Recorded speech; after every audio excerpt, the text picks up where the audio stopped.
नमस्कार। आप सभी का NTIL सिंपोजियम में स्वागत है। इस मंच के माध्यम से हम हिंदी सिखाने के कुछ अनूठे तरीकों से आपको अवगत करवाना चाहेंगे।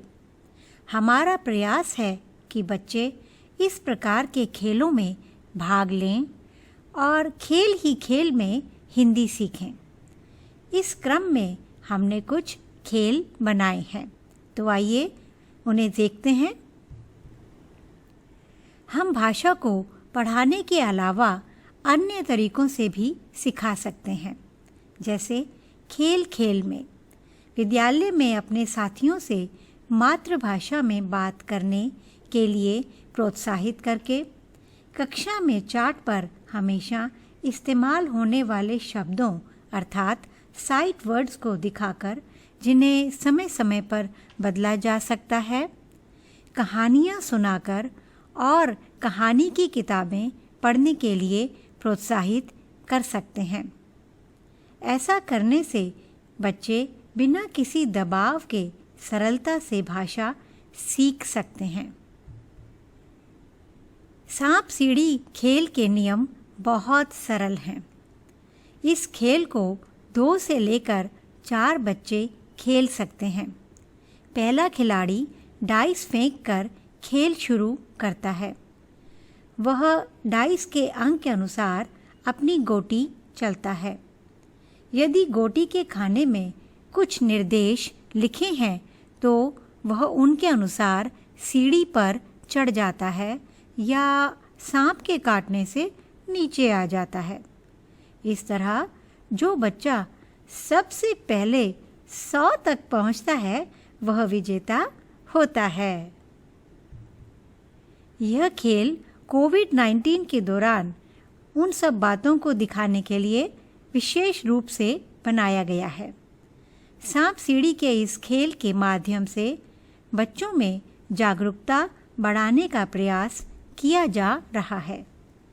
पहले दिए गए नियमों के अनुसार बच्चे इसे खेल सकते हैं और साथ ही साथ उनकी जानकारी भी बढ़ती है। जैसे कि जब बच्चा 13 नंबर पहुंचता है तो वह खांसने के कारण सांप उसे काट लेता है और वह नीचे 11 नंबर पर पहुंच जाता है। इसका अर्थ है कि डॉक्टर ने उसे 3 दिन की छुट्टी दी है।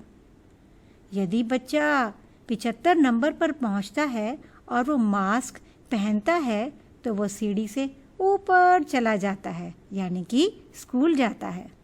तो इस तरह बच्चे खेल ही खेल में इस बीमारी से बचने के तरीके भी सीख सकते हैं। इसी प्रकार ये अन्य खेल पौष्टिक भोजन पर बनाया गया है। यह धनुष बाण का खेल है। इस खेल के नियम भी सांप सीढ़ी के खेल की तरह ही हैं।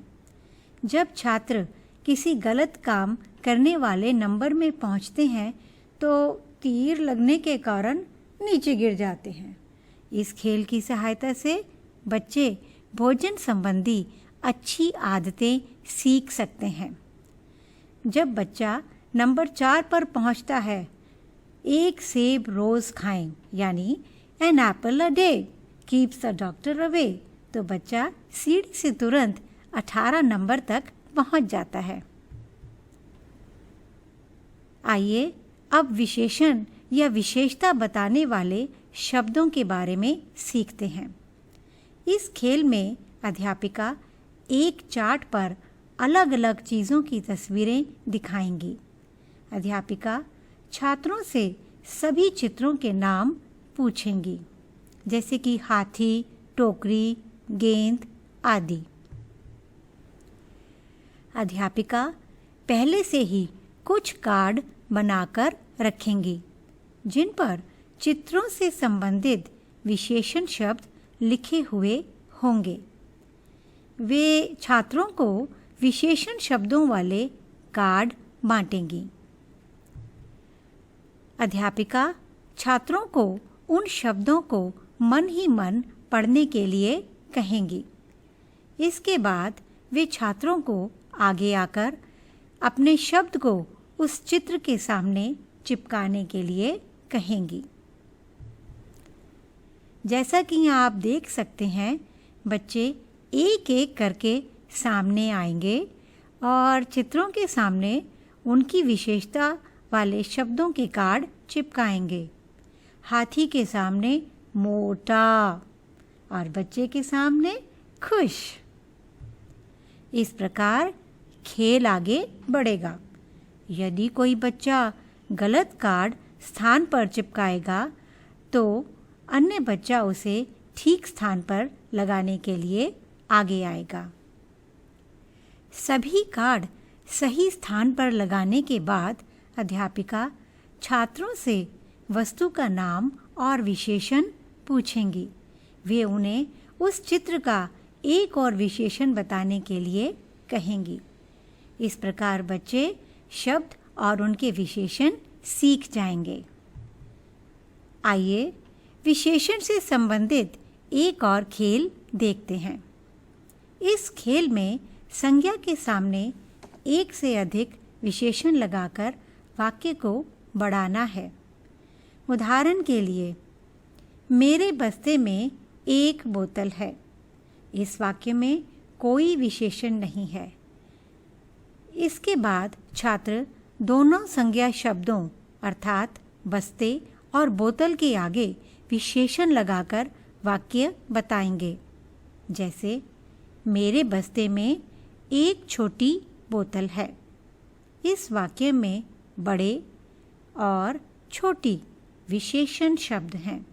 इस प्रकार एक एक विशेषण और जोड़कर छात्र खेल को आगे बढ़ाते हैं और खेल ही खेल में संज्ञा के सामने उचित विशेषण लगाना सीखते हैं। विशेषण शब्द लगाने के इस खेल के नियम यहाँ पर समझाए गए हैं। छात्र विशेषण लिखने के लिए अलग अलग रंगों का प्रयोग करेंगे। उनका पूरा काम होने के बाद अध्यापिका उन्हें कागज़ों को सफ़ेद बोर्ड पर चिपकाएंगी। छात्र अपने बनाए हुए वाक्य पढ़ेंगे। यदि उनमें कोई गलती होगी तो अध्यापिका उसे सुधारेंगी।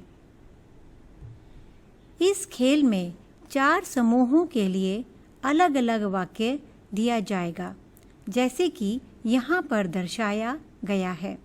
अध्यापिका इन उदाहरणों की तरह अन्य वाक्य भी करवा सकती हैं। जैसे, मैंने पालतू जानवरों की दुकान से बिल्ली खरीदी।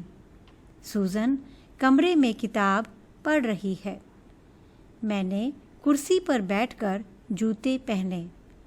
मैंने बाजार से एक बस्ता खरीदा। विशेषण पर बने इन खेलों के बाद अब सर्वनाम अर्थात प्रोनाउन पर आधारित कुछ खेल देखते हैं। अक्सर बच्चे सर्वनाम का प्रयोग करते समय बहुत गलतियाँ करते हैं। इस खेल में बच्चे वाक्य के सर्वनाम शब्दों में की गई गलतियों को ढूंढेंगे और उन्हें सुधार कर दोबारा लिखेंगे। यहाँ पर सर्वनाम के खेल के नियम दिए गए हैं। आइए इन नियमों को देखते हैं। इस खेल को खिलाने के लिए अध्यापिका कक्षा में 4 स्टेशन बनाएंगी।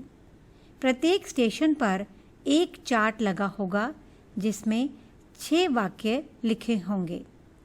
प्रत्येक वाक्य में सर्वनाम या वचन की गलतियाँ होंगी। अध्यापिका छात्रों को 4 समूहों में बांटेंगी। प्रत्येक समूह को अलग अलग रंग से काम करने को कहा जाएगा। जैसे समूह 1 लाल रंग, समूह 2 हरा, समूह 3 नीला और समूह 4 बैंगनी। एक समूह के छात्र एक स्टेशन पर जाकर वाक्यों को पढ़ेंगे और गलत शब्द को सही करके उन्हें दिए गए रंग से उसे खाली जगह यानी उसके सामने कॉलम में लिखेंगे और गलत शब्द के नीचे रेखा बनाएंगे। सभी समूह 3-4 मिनट के बाद अपने चार्ट उसी जगह पर छोड़कर दूसरे स्टेशन पर चले जाएंगे और उस स्टेशन के चार्ट में छूटी हुई गलतियों को अपने रंग से ठीक करेंगे। इस प्रकार सभी समूह गैलरी वॉक करके एक दूसरे के चार्ट की गलतियों को सुधारेंगे। जिस समूह के रंग से सबसे अधिक गलतियां सुधारी जाएंगी वह समूह जीत जाएगा। आइए अब इस खेल को उदाहरण की सहायता से समझते हैं। खेल के 4 समूहों के लिए अलग अलग रंग के कार्ड हैं। छात्र सबसे पहले अपने समूह के रंग में लिखे वाक्यों में गलतियां ढूंढेंगे और गलती को रेखांकित करेंगे। वे उसका सही रूप दिए गए कॉलम में लिखेंगे। 4 समूहों के बच्चे एक साथ अपने समूह में खेल शुरू करेंगे और उसके बाद दूसरे स्टेशन पर जाएंगे। अध्यापिका इस प्रकार अपने कार्ड बना सकती हैं और दूसरे वाक्य भी लिख सकती हैं। एक एक करके छात्र सभी स्टेशनों पर जाएंगे और वाक्यों में छूटी हुई गलतियां ठीक हो जाएंगी। इस प्रकार बच्चे खेल खेल में सही वाक्य लिखना सीख जाते हैं। इस खेल को खेलने से छात्र लेखन कार्य के लिए वाक्य बनाते समय कम गलतियां करते हैं। आइए अब खेल खेल में सिखाने के क्रम को आगे बढ़ाते हुए समानार्थी शब्द सिखाने के खेल को देखते हैं। इस खेल के नियम कुछ इस प्रकार हैं। अध्यापिका समानार्थी शब्दों के कार्ड बनाएंगी।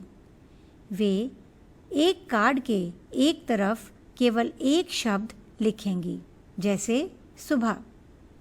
वे उस शब्द का समानार्थी दूसरे कार्ड के एक तरफ लिखेंगी और पिछली तरफ कोई दूसरा शब्द लिखेंगी, जैसे नए कार्ड की एक तरफ सवेरा और उस कार्ड की पिछली तरफ एक नया शब्द आदर लिखेंगी, जैसा कि उदाहरण में दिखाया गया है।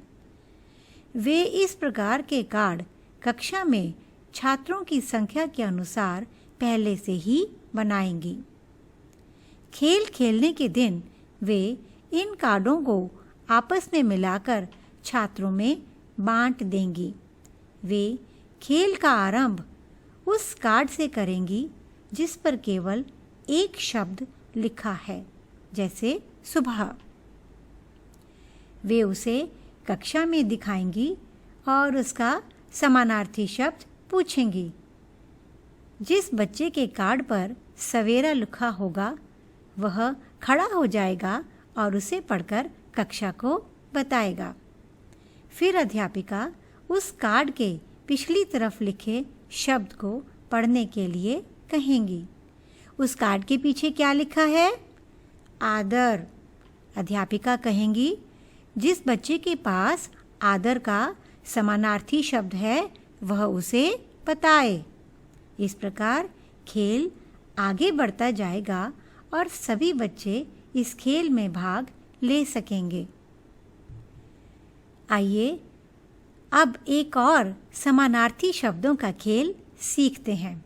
इस खेल का नाम है बिंगो। अध्यापिका के पास शब्दों की एक सूची होगी। वे छात्रों के समूह बनाएंगी। छात्रों के 3 समूह बनाकर प्रत्येक समूह को एक एक बिंगो कार्ड दिया जाएगा। अध्यापिका अपनी सूची में से एक एक करके शब्द बोलेंगी। छात्रों के बिंगो कार्ड पर उन शब्दों के समानार्थी शब्द अलग अलग जगहों पर लिखे होंगे। छात्र अध्यापिका द्वारा बोले गए शब्दों के समानार्थी शब्द अपने बिंगो कार्ड में ढूंढकर उसे अंदर की तरफ मोड़ देंगे।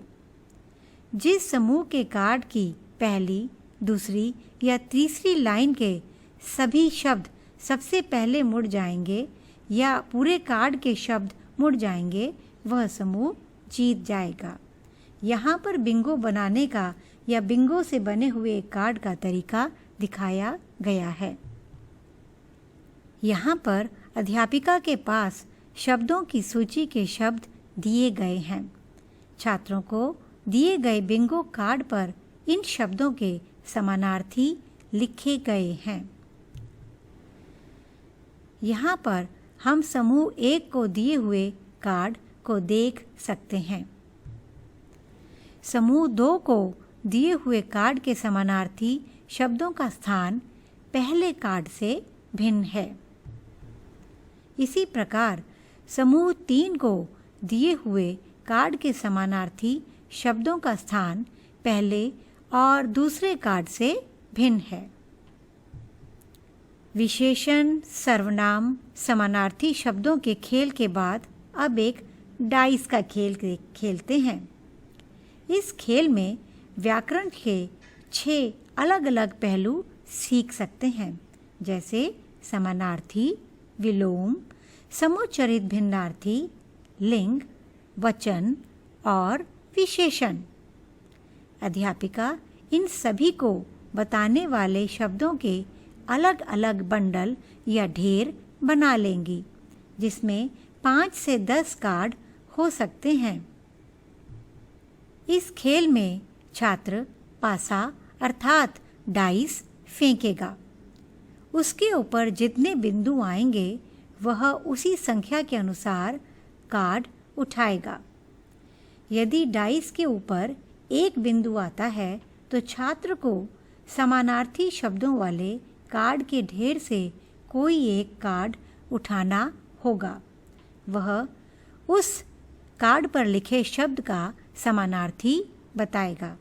उसी प्रकार 2 बिंदु विलोम शब्द, 3 बिंदु समुच्चरित भिन्नार्थी, 4 बिंदु लिंग, 5 बिंदु संख्या या वचन, 6 बिंदु विशेषण के शब्दों की बंडल के बारे में हैं। इस प्रकार सभी छात्र बारी बारी से डाइस फेंकेंगे और उसकी संख्या के अनुसार बंडल या ढेर में रखे शब्द का समानार्थी, विलोम, समुच्चरित भिन्नार्थी, लिंग, वचन और विशेषण बताएंगे। यदि कोई छात्र गलत उत्तर बताएगा तो कोई दूसरा बच्चा उसका सही उत्तर बताएगा। बच्चे खेल ही खेल में व्याकरण के विभिन्न भाग सीख जाएंगे। यहाँ पर व्याकरण के विभिन्न पहलुओं के अनुसार शब्द दिए गए हैं। अध्यापिका इन्हें कार्ड पर लिखकर अलग अलग बंडल में रखेंगी। अध्यापिका बच्चों की कक्षा तथा योग्यता के अनुसार भिन्न भिन्न शब्द ले सकती हैं। आइए अब शब्दों के बाद वाक्य बनाने की ओर बढ़ते हैं। यह खेल योग्य क्रम अर्थात रीअरेंजमेंट ऑफ वर्ड्स पर आधारित है। यहाँ पर योग्य क्रम करने के कुछ उदाहरण दिखाए गए हैं। योग्य क्रम के खेल के लिए अध्यापिका छात्रों के समूह बनाएंगी। वे प्रत्येक समूह को लिफाफा 1 देंगी। इस लिफाफे में छोटे छोटे कार्ड्स पर कुछ शब्द लिखे होंगे। छात्र उन शब्दों को जोड़कर वाक्य बनाने की कोशिश करेंगे। छात्र उन शब्दों से वाक्य नहीं बना पाएंगे क्योंकि वे अधूरे हैं। फिर अध्यापिका दूसरा लिफाफा देंगी और उन्हें वाक्य पूरा करने के लिए कहेंगी। लिफाफा देते समय अध्यापिका को ध्यान रखना होगा कि वह सही समूह का लिफाफा उस समूह को दें, क्योंकि सभी समूहों के पास अलग अलग वाक्य होंगे। आइए इसे एक उदाहरण की सहायता से समझते हैं। यहाँ पर लिफाफा 1 और 2 के शब्द देख सकते हैं और उन्हें मिलाकर पूरा वाक्य भी बताया गया है।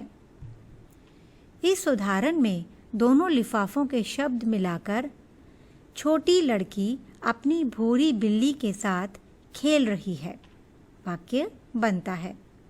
अध्यापिका छात्रों को अपना वाक्य जोर से पढ़ने के लिए कहेंगी। इस उदाहरण में दोनों लिफाफों के शब्द मिलाकर मेरी बड़ी बहन प्राथमिक पाठशाला में अध्यापिका है वाक्य बनता है। अध्यापिका छात्रों को अपना वाक्य जोर से पढ़ने के लिए कहेंगी। इस प्रकार अध्यापिका तरह तरह के वाक्य बनाकर योग्य क्रम का खेल करवा सकती हैं। व्याकरण पर आधारित खेल समझने के बाद आइए मुहावरे, लोकोक्तियाँ और सहप्रयोग को सिखाने के बारे में नए तरीके सीखते हैं। पहला तरीका है सहप्रयोग, मुहावरों और लोकोक्तियों को कक्षा में दर्शाना। अध्यापिका कक्षा में तरह तरह की भावनाओं को दर्शाने वाले मुहावरे लगा सकती हैं। वे हर सप्ताह एक नया मुहावरा भी लगा सकती हैं। अध्यापिका उस मुहावरे का अर्थ, संबंधित चित्र और उसके उदाहरण और प्रयोग दिखा सकती हैं। जैसे खुशी से झूम उठना अर्थात प्रसन्नता प्रकट करना। प्रथम आने की खबर सुनते ही लीना खुशी से झूम उठी। जैसा कि उदाहरण में बताया गया है, अध्यापिका सप्ताह का मुहावरा बोर्ड पर लगा सकती हैं। सप्ताह में छात्रों को बातचीत और लेखन कार्य में उस मुहावरे का प्रयोग करने के लिए प्रोत्साहित कर सकती हैं। छात्र के द्वारा मुहावरे का उचित प्रयोग किए जाने पर उसकी प्रशंसा अवश्य कीजिए। यहाँ पर आँखों का तारा मुहावरा दिखाया गया है। मुहावरा समझाने के लिए आँखें और तारे का चित्र दिया गया है ताकि बच्चे इसे आसानी से याद रख सकें। इस प्रकार अध्यापिका अन्य मुहावरों को याद रखने के लिए चित्र दे सकती हैं। इस तरीके में मुहावरों को वार्तालाप में प्रयोग करके सिखाया गया है।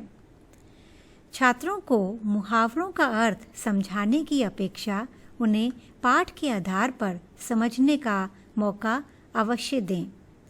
यदि हम मुहावरों का प्रयोग अपनी बातचीत में करते हैं तो छात्र मुहावरे सदैव याद रखते हैं, वह उनका सही प्रयोग भी सीख जाते हैं।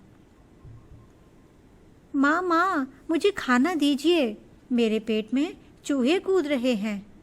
अरे वाह, आपने यह कहाँ से सीखा है? इसका क्या अर्थ है? आज ही हमारी अध्यापिका ने सिखाया कि यदि बहुत तेज़ भूख लगी हो और पेट में ऐसी आवाज़ें आएं जैसे कोई कूद रहा है तो उसे पेट में चूहे कूदना कहते हैं। सप्ताह में छात्रों को बातचीत और लेखन कार्य में उस मुहावरे का प्रयोग करने के लिए प्रोत्साहित कीजिए। यदि हम मुहावरों का प्रयोग अपनी बातचीत में करते हैं तो छात्र मुहावरे सदैव याद रखते हैं। अब यहीं आगे देखते हैं। भूख तो लगनी ही थी, तुम आज इतनी देर से आए हो, मैं तो कब से आंखें बिछाए बैठी हूँ। माँ, आप आंखें कैसे बिछा सकती हो? वो कोई चादर थोड़े ही है जिसे आप बिस्तर पर बिछा दोगी। बेटा, आंखें बिछाना भी एक मुहावरा है। जब कोई किसी का काफ़ी देर से इंतज़ार करता है तो उसे आंखें बिछाना कहते हैं। इस प्रकार बातचीत के माध्यम से मुहावरे सीखना और सिखाना सरल हो जाता है और बच्चे अपनी भाषा को सजाना सीख जाते हैं। आजकल के तकनीकी के युग में फ़ोन का उपयोग भी मुहावरे सिखाने के लिए किया जा सकता है। अध्यापिका छात्रों को व्हाट्सएप संदेश लिखते समय मुहावरों का प्रयोग करने के लिए प्रोत्साहित कर सकती है, जैसे कि इस उदाहरण में दिखाया गया है। क्या तुम आज शाम को फिल्म देखने चलोगे? हाँ, क्या बात है, आज तो तुम खुशी से फूले नहीं समा रहे हो। आज सुबह मुझे परीक्षा का परिणाम मिला है। मैं बहुत अच्छे अंकों से पास हुआ हूँ। तुम रात दिन एक करके पढ़ाई करते थे। क्या तुमने कभी सुना नहीं, परिश्रम का फल मीठा होता है? इस प्रकार अध्यापिका संदेश में मुहावरों का प्रयोग करना सिखा सकती हैं। मुहावरे सिखाने का तीसरा तरीका है मुहावरों का कहानी में प्रयोग करना और मुहावरों व लोकोक्तियों के आरंभ होने के बारे में कहानी बताना। आपने लोमड़ी और अंगूर की कहानी तो सुनी होगी। इस कहानी में मुहावरों का प्रयोग किया गया है, जैसे बाग बाग होना, मुंह में पानी भर आना, अंगूर खट्टे हैं आदि। बाग बाग होना का अर्थ है बहुत खुश होना। जब लोमड़ी ने अंगूरों की बेल देखी तो वह बाग बाग हो गई। मुंह में पानी भर आना अर्थात मन ललचाना। अच्छा भोजन देखकर हमारा खाने को मन करता है, इसी तरह से अंगूरों को देखकर लोमड़ी के मुंह में पानी भर आया। अंगूर खट्टे हैं।